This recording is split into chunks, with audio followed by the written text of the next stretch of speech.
First, I'd like to welcome everybody to here. And I'm very nervous right now, talking to me like a bunch of professional doctors and stuff like that, because usually I tend to shy away from talking to them. And I need, that's it? You're going to have to speak up. That's just for the filming. Okay. Well, I was an adult learner in a Project Read in South San Francisco for well over 15 years. Now I'm able to read, write a little bit better, where I advanced in my job at United Airlines. And no, I'm not the one who loses your bags, okay? I'm able to read those codes because they're only 3 letters.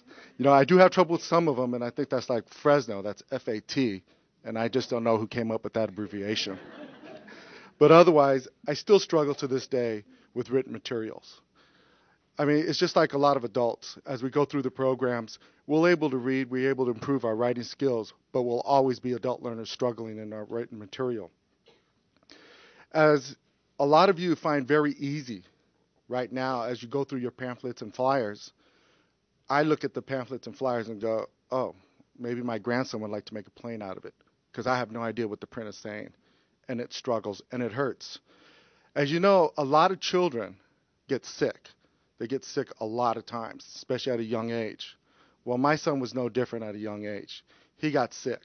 And I remember I used to go take him to the doctor, and the doctor would write down something that would work over the counter. Well, I couldn't read it, and it wasn't because of his writing. I mean, I just couldn't read it. I look at it, and my wife goes, what's wrong? I go, I can't read it. Well, did he just write it, or no? It's written good, but I just can't read it. And that's one of the barriers, that we struggle through. And now my son, he also has asthma. So, they gave me pamphlets and flyers and say, here, this will help you, prevent getting any attacks at home. Well, again, I just couldn't read it. I was lost, So it's a struggle when you get those kind of information on things like that. And now I'm struggling. I'm diabetic. I went through pancreatitis attack. I was hospitalized for 8 weeks, and I had no idea what they were giving me. I know one thing, that I did get hooked on Dilaudid because I was in so much pain, but I didn't know what it was. All I know is they would give it to me every 4 hours, 8 milligrams, every 4 hours, and the pain would go away. Now, how to prevent it? They gave me paperwork. I had no idea what to do. And this day, I still struggle.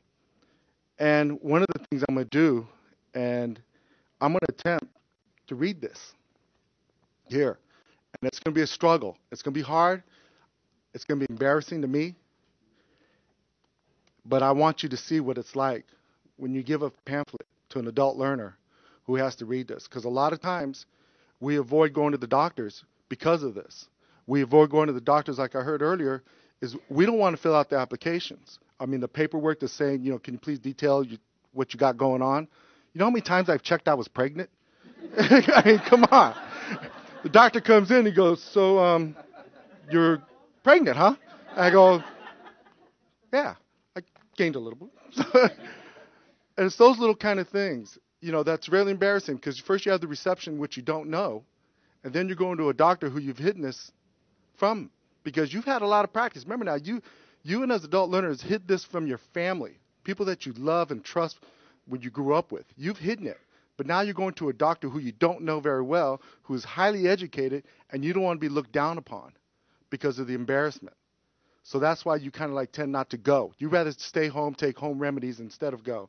As many times I've gone to the hospital, I had to go take x-rays and stuff, and as many times when I got lost and just walked out and never did it. I mean, my life probably would have been a lot better right now. So, and I'm not going to forget my glasses, because that's one of the excuses we did. I did bring it. So I don't know how I'm going to hold this up and read this. Okay, thanks.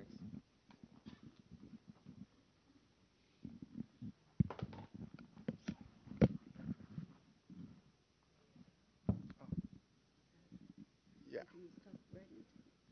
great. Okay. The most important thing you should know about this, it's I have no idea what the word is. It says, do not change the insulin you are using without talking to your healthcare provider. Any changes in insulin should be should made uh, that this is what I'm talking about. It's hard, and it's right now it's very embarrassing, but I know I have to take this stuff, and I know it's good for me, and it's going to help me, and it's going to keep me around so I can see my grandchildren get older. And I think today, what I find is important that listen to the adult learners. Okay, this is an opportunity that's going to come around, and you can actually benefit from it. It's like I said a long time ago. Literacy programs were developed to help adult learners become better readers. You have to understand one thing. When you're an adult who can't read and can't write, you go into a literacy program, you come out literate. You come out reading. You never go back. So just right here, if we can help you build that communication, build that relationship between your patients just a little bit, that's going to help that patient a lot. You know, there's a funny comic that I take a lot from, and it was just a simple thing. A person, you know, George Lopez, he drives up to a drive-in, I don't know, you might have heard it, he drives into a fast food, and he asks the clerk, what kind of fountain drinks you want? And the clerk is going, fountain drink? What's a fountain drink? And he goes, fountain drinks. What kind of fountain drinks do you have? So the person behind the mic says to his coworker, what is fountain drink? And he goes, soda. Then he turns and goes, why didn't you just say soda?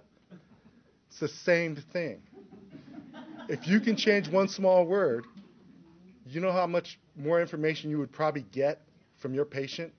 How you would not just change his life, but the lives of his family, the lives of the children, and beyond. It's very important that you really open, listen, and grow from this, because I'm telling you, you will make a big difference in our lives.